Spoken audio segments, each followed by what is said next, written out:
তীব্র তাপপ্রবাহে পড়ছে গ্রাম থেকে নগর। তাই ঈদ উল ফিতরের পর ২১ এপ্রিল থেকে শিক্ষা প্রতিষ্ঠান খোলার কথা থাকলেও হিট অ্যালার্টের কারণে ছুটি ২৭ এপ্রিল পর্যন্ত বাড়ানো হয়। এর মধ্যেই রোববার থেকে সরকারি প্রাথমিক বিদ্যালয়ের শ্রেণী কার্যক্রম পরিচালনার ঘোষণা দিয়েছে প্রাথমিক ও গণশিক্ষা মন্ত্রণালয়।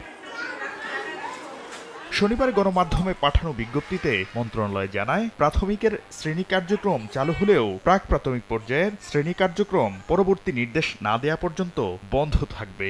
আর তাপপ্রবাহ সহনীয় পর্যায়ে না আসা পর্যন্ত হবে না অ্যাসেম্বলিও।